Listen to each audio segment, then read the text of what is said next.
This week, an exclusive first glimpse of the future of transport. Plus, we built a personal computer that you can wear. And is this the best pen in the world?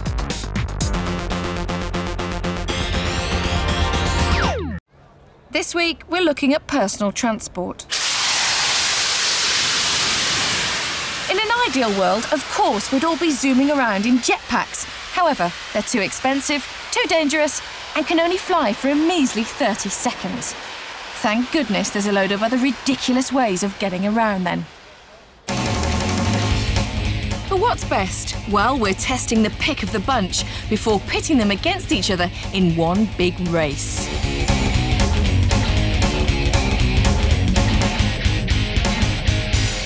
And then we'll be showing you something that's so new, I bet none of you have ever seen one before. We're the first people ever allowed to test this extraordinary prototype.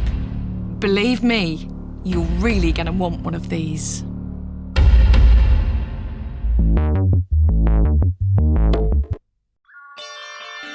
The personal computer, probably the most important and versatile gadget around.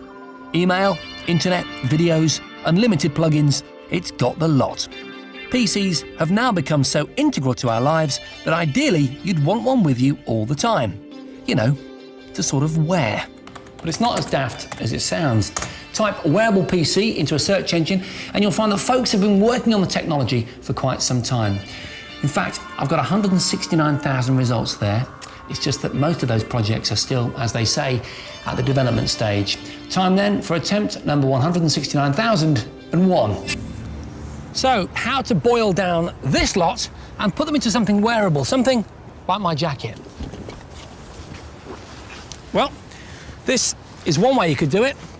Underneath this rubber shroud is my design for a wearable PC. That there is the brains of the operation. That's a processor there. There's your RAM that you find on a normal computer. All the kind of sockets and plugs and so on that you're used to are arranged at the top of the jacket. This thing here is a hard drive. I don't know if you've ever seen a hard drive before. That's what they look like. It's a 2.5-inch hard drive. As found in a laptop. So it's very small, and like the rest of the PC, it only needs 12 volts to work off. And obviously, portable power is a crucial part of the mix. The sort of battery a wearable PC like this uses is that. It'll give me about between 4 and 6 hours, depending on what kind of applications I'm using. This machine is silent, and that's very, very important if you want a wearable PC. You don't want to be stood at a bus stop humming. Now, for the mouse, it's a pretty standard arrangement, although this is a little exotic, except this does not require a desk on which to operate it. You can hold it with one hand, roll it with the thumb, click the buttons like that. Now, things get rather snazzy now. Here's the keyboard of old. There's the keyboard of new. It's a microphone. My wearable PC design uses voice-activated controls. What that means is that rather than typing in the address for a website, I can just say that I want to go to a particular site, and my computer will magically take me there. I can do anything. I can execute programs. All I've got to do is say the magic word into that mic. Now, plugged into the back of this hulking great computer is an internet connection. I'll take care of that in one fell swoop by two magic bits of kit. A Bluetooth transceiver, which connects wirelessly to my mobile phone to connect to the internet. Now I come to my piece de resistance. I had to find a way of replacing this, which quite frankly looked ridiculous on my head, with another way of seeing the output of my computer. But more importantly, I needed to be able to look through that image so I wouldn't walk into things. And this is what I came up with.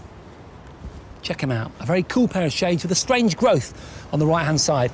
That growth is a projector. I don't know if you can see that inside there. And that projector takes the output of my computer via a video composite lead and gives me a desktop image of about that size, which I can see through as well as attend to. It's genius. Unfortunately, the image projected into my eye is too small for our cameras to pick up. But I can show you what I'm seeing by rigging up my wearable PC to a monitor, indoors, away from the bright sunlight. The voice interface is represented by this LED bar in the top left. I'll just switch it on and I'll see if it's working. Now listening. Go to Google And there you go, a website. I can surf with my mouse now to make it easier to go to the news section. I could have anything I wanted, any website at all programmed into there, and it would pop up like magic before my very eyes. There you go, close window. Tell the time. The time is 17:05. This jacket can do everything my PC at home can do. But the really exciting thing about this technology is something called augmented reality. This will enable computer-generated information to be superimposed over whatever we choose to look at. Oh, mate, yeah, no problems. I'll see you there soon. It'll stop you ever getting lost again. Navigation. Directions to Old Crown Pub. Turn left and continue for 300 yards. It'll show you around any device you want it to. Nissan Micro engine. Nissan Micro. Show battery wires. Located top left battery.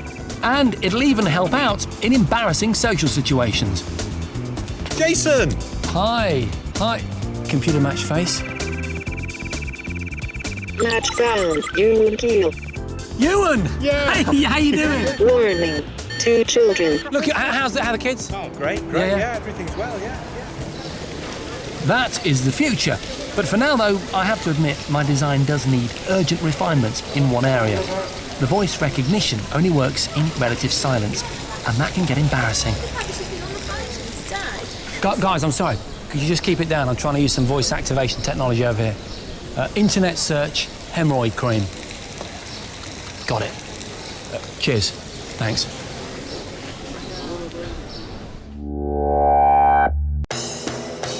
Now, back to personal transport. You've probably already seen all this stuff looking glossy in magazines, but what we want to know is, are they actually any good when you take them out of the studio and put them on the track? Come on, Suzi. I'm going to pedal now. I can't go any faster. Let's start with this one, the e-bike. It's basically a mountain bike with an electric motor. I don't know why they've dressed it up to be a bicycle. It's got gears and everything on it, and yet all I have to do is press that throttle there, and I just power away. I don't even have to pedal or anything, look. In a few months, you'll be able to buy an e-bike that you can use legally on British roads, but this isn't it. This is the American version. It has a top speed of 18 miles an hour, but they reckon that's too hot for us to handle, so our British spec one has been tamed down to 15 miles an hour. This little fellow is the Go motorboard. It's like those micro scooters that have been so popular for the past few years, but it's got a very discreet electric motor hidden under the board. Do you know what? That looks like the best one. Yeah, it's the easiest to use out of all of them, the smoothest. I mean, it's probably the girliest, but Well, no, it's quite cute. It goes at a reasonable pace. I'd feel quite cool on that. I feel a bit of an idiot just being on a bicycle and not doing anything. The e-skate may have a tortuously trendy name, but this powered skateboard is actually a lot of fun, despite being the slowest toy we've got here today. You make it go by standing on the button at the front, and you make it stop. Well, I haven't worked that bit out yet. These two Go-Peds may be a bit pricey, but you do get a choice of petrol or electric. You also get disc brakes and a top speed of 30 on the petrol version. You do know these can go off-road, don't you? I've heard, Suzi. Shall we go as the crow flies? Follow me, let's give it a go.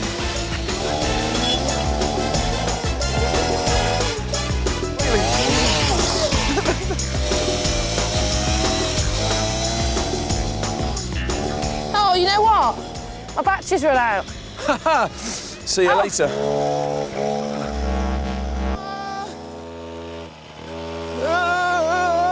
Yeah, looking good, Simpson. Yeah, let's leave it to the experts.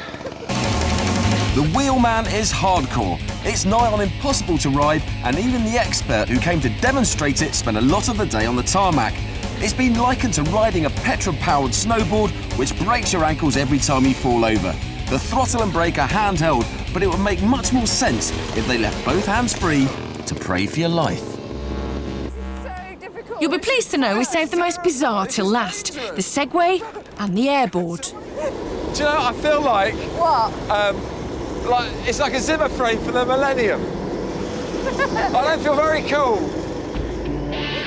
As the Segway neared its launch back in 2001, all the hype told us that the world would be changed forever and that a new era of transport was dawning. Well, you can imagine that people were a tad disappointed to discover that this change required them to ride around on an electric trolley looking like a Wrightberg. But we all cheered up when George Bush had a go. The weirdest thing about this is you've got handlebars that aren't for steering. You steer by a little collar here. Turn it left for left, right for right, and it is the most unnatural feeling, especially at high speed. When you want to turn, the natural thing to do is go like that, and then you fall off. Oh, look, I'm terrified of this thing. The airboard comes from Australia. A petrol-driven fan lifts it off the ground and 2 rotating brushes drag it forward. To make it turn, you have to use your body. So you anticipate the turn quite early and then pull back and lean into it. Kind of like that. It really does look the business, but it's actually disappointingly slow. I'd want a little more speed and exhilaration if I was stomping up 10 grand. And let's face it, speed and exhilaration is what it's all about. And so a day of testing all these devices can only really come down to one way of choosing our favourite: a race. 8 well-padded riders on 8 expensive toys. 1 lap of the karting track. Place your bets, please.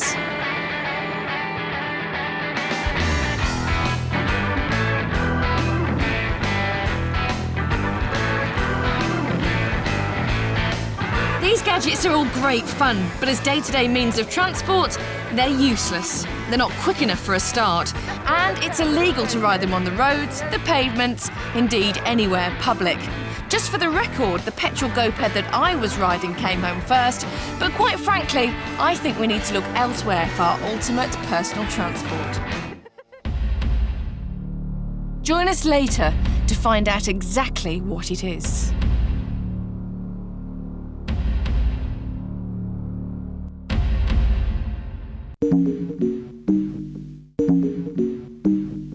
Now, our good friend Tom Dunmore takes a break from editing best-selling Stuff magazine to tell us the essential info on camcorders. For a long time, camcorders have all been about tape, but that's changing at the moment. We're starting to see some really interesting new ways of recording video. I've brought in this, the Sanyo Exacti. This is a camcorder that uses a memory card instead of a tape.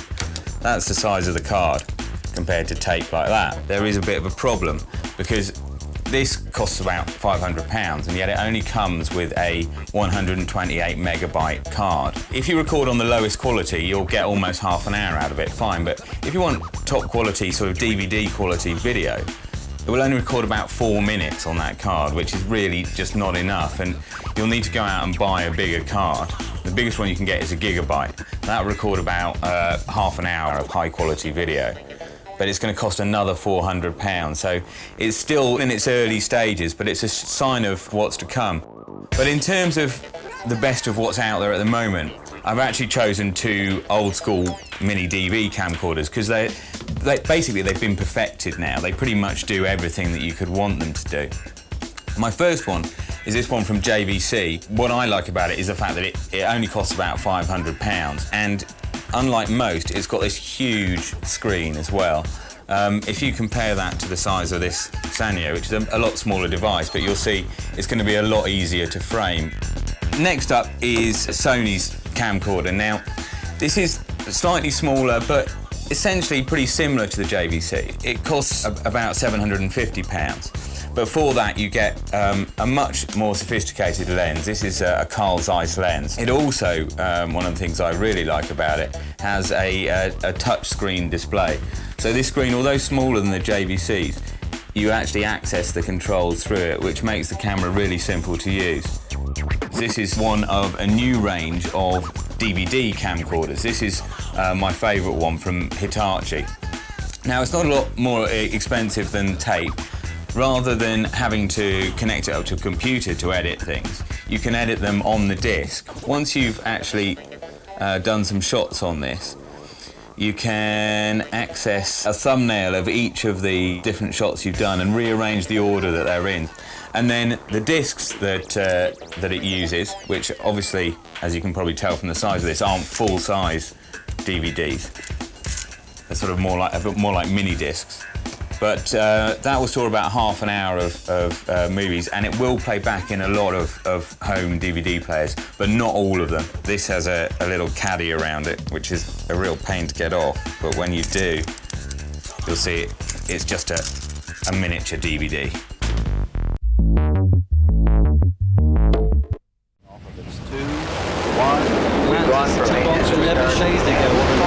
The International Space Station.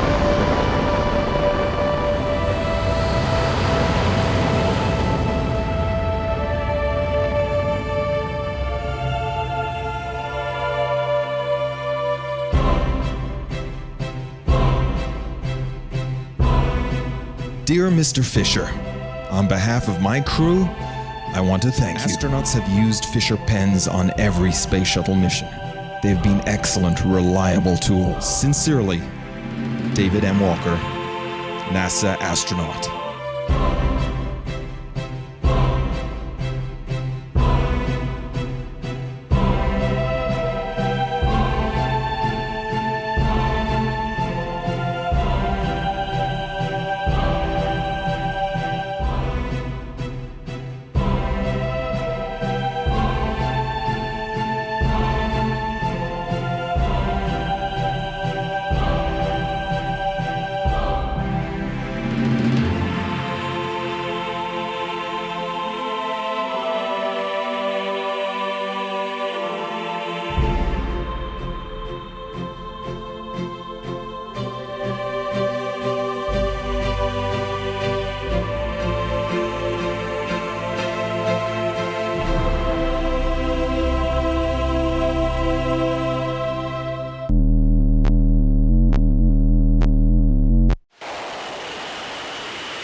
The jetpack can probably still lay claim to the title Ultimate Personal Transport Gadget, even though it's been around for over 40 years.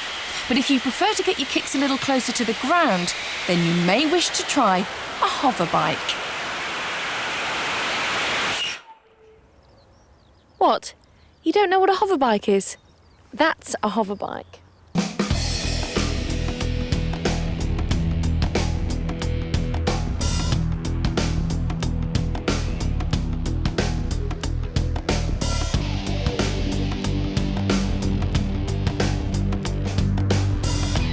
You're looking at the only prototype of what could just become the most exhilarating gadget ever built. After 4 years of development, it's only just started test runs and already looks every inch the part. It works on the same principle as a hovercraft, with a large fan that lifts the bike off the ground and propels it forward at the same time. It may look great, but I think we need some crucial questions answered. So, how fast can this go? Potentially this one, when it's tuned up, should do about 50 miles an hour. But it's quite happy to sort of tootle around sort of 25, 30, 40, around those sort of speeds. So is this quite sensitive then in terms of handling? Very sensitive in terms of handling. It turns quite sharply. It will rotate on its own axis at a reasonable speed. And you can travel virtually in a forward motion facing any direction that you choose. OK. Have a go? Certainly. Excellent. Pass me a helmet. OK.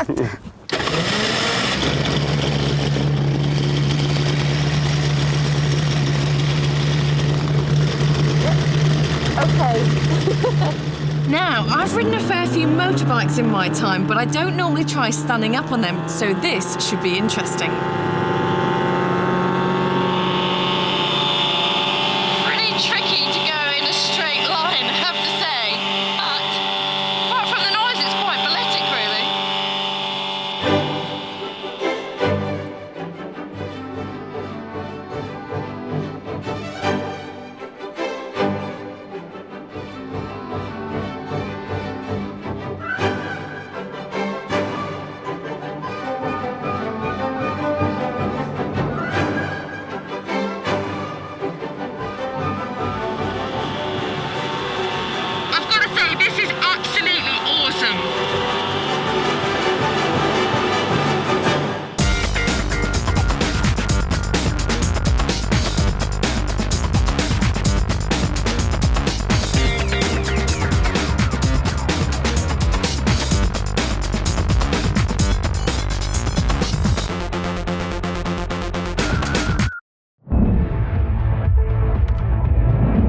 This week, 100 grand hi-fi takes on a live performer. Plus, should you be buying a video mobile? Foxy had 7 to go, whereas I had 5. There was another 3 guys, so I sort of engaged those